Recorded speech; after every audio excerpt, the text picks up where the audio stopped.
तो यहाँ परमात्मा कहते हैं अगम निगम को खोज ले, बुद्धि विवेक विचार, उदय अस्त का राज मिले, तो बिन नाम बेगार।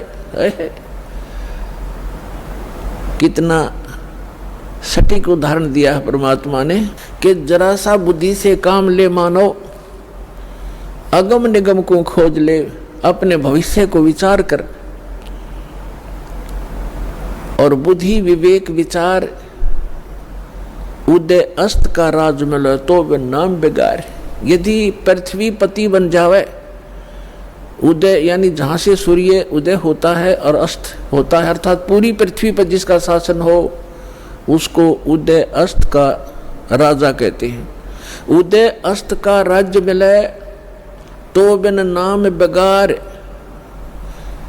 अब बेगार तो अब शायद किसी बच्चों को ना याद हो, डिफाइन करना पड़ेगा उसको। पहले सन 60 के बाद 66-67 में 68 के अंदर हरियाणा में प्रांत अलग हो गया था, इसमें इतना विकास नहीं था, सड़कें बन गई। फिर ये 3 व्हीलर चला करते थे पेट्रोल के, ये बड़े बड़े जिनको 3 पहियों वाले 3 व्हीलर के बड़े वाले, और वो गांव से शहर में जाया करते थे। हमारे गांव से 2 3 व्हीलर चला करते थे। एक दिन नहीं आया तो दूसरे ने पूछा कि कल क्या बात होगी, कुशल तो है, आए नहीं। तो उसने कहा कि कल मैं बेगार में फंस गया था। बेगार क्या होती थी? पहले पुलिस वालों के पास ये अपने सरकारी व्हीकल नहीं होते थे, जीप वगैरह, ये ऐसे ही किसी की जीप पकड़ लेते, एक दिन किसी का 3 व्हीलर पकड़ लेते, कोई 4 व्हीलर ज़बरदस्ती ले लेते, और उसको सारा दिन अपना जो भी उनके काम होते 10-5 गांवों में, कितना रेड मारनी होती, कितना शराब पकड़नी होती, कोई चोर पकड़ना होता या क्रिमिनल आदमी पकड़ने होते, तो उनको ले जाते थे। वो पेट्रोल भी अपने पल्ले से डाला करता व्हीकल वाला, और सारा दिन उसका पहिया नहीं टेकने देते। आम व्यक्ति को तो ऐसे लगे जैसे बड़ी स्पीड से जा रहा है, कोई अच्छी कमाई कर रहा होगा वो 3 व्हीलर वाला, और वो फंस रहा था बेगार में। तो वो बता रहा था कि कल मैं 200 रुपये अपने घर से लगा कर आया हूँ, यानी उस समय के 200 रुपये आज के 20,000 भी मेरे ख्याल में कम होंगे। कहता 200 रुपये का पेट्रोल अपने पल्ले से लगाया, सारे सुबह ले गए मुझे पकड़कर 6 बजे, रात के 11-12 बजे छोड़ा मुझे। 200 रुपये का तेल लग गया और पल्ले से रोटी खानी थी, तो कल मैं बेगार में फंस गया। अब क्या था कि सारा दिन वो चलता तो खूब दिखाई दिया, पहिया टेका नहीं, बहुत स्पीड, इधर चल उधर चल, और इनकम 1 नए पैसे की नहीं थी, खर्चा सारा का सारा था। इसको कहते हैं बेगार।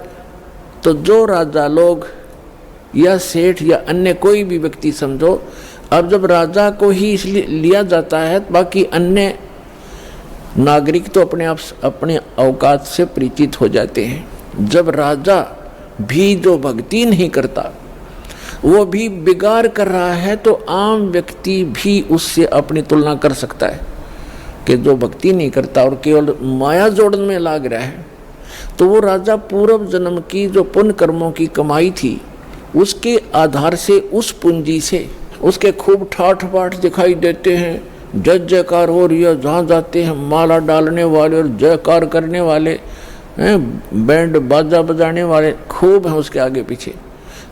और वो भोली आत्मा अपने पूर्व जन्म की वो बैटरी को, अपने पूर्व जन्म की कमाई को समाप्त कर रहा है, आगे चार्जर है नहीं, यानी भविष्य की भक्ति वो कर नहीं रहा, तो वो राजा बेगार कर रहा है, बेगार अपनी पूंजी को नाश कर रहा है और पल की चैन नहीं। तो यहाँ गरीबदास साहिब जी परमात्मा से प्राप्त ज्ञान के आधार से कहते हैं, अगम निगम को खोज ले, बुद्धि विवेक विचार, उदय अस्त का राज मिले, तो बिन नाम बेगार। पुण्यात्माओं, कलेजा हिल जाए इंसान का, जरा सा सोधी में हो, जरा सा भी विवेक रखता हो। हमारी बुद्धि पर पत्थर पड़ चुके हैं। हम पूर्ण रूप से कितने विद्वान पाक रहे हो, चाहे इंजीनियर बन गए हैं, चाहे हम डॉक्टर बन गए और चाहे प्रधानमंत्री बन गए, हम भक्ति मार्ग में शून्य है। अध्यात्म मार्ग हमारा शून्य है। और किसी की पूर्व जन्म की प्रेरणा से वो की ट्राई भी कर रहा है तो वो केवल डले ढो रहा है शास्त्र विरुद्ध साधना करके। तो सौभाग्य आपका, आपको एक ज्ञान सुनने को मिला। धन्यवाद करा करो उस परम पिता भगवान कबीर साहब का कि ये ज्ञान आप तक पहुंच चुका है। इस दास को पता है या मेरे साथ जब से लगे हैं आपके भाई बहन कितना संघर्ष करके आप तक ये ज्ञान पहुंचाया। न ये काल के दूत, ये दुष्ट लोग इस ज्ञान को ऊपर नहीं आने दे रहे थे। 600 वर्ष पहले परमात्मा आकर चले गए क्योंकि अशिक्षित थे हमारे पूर्वज, और इन दुष्ट लोगों ने हमारे तक वो परमात्मा का ज्ञान नहीं आने दिया। ये कह करके कबीर तो अशिक्षित है, ये ब्रह्मा विष्णु महेश की निंदा करता है, ये देवताओं की निंदा करता है, इसको मारो पत्थर, इसको भगा दो।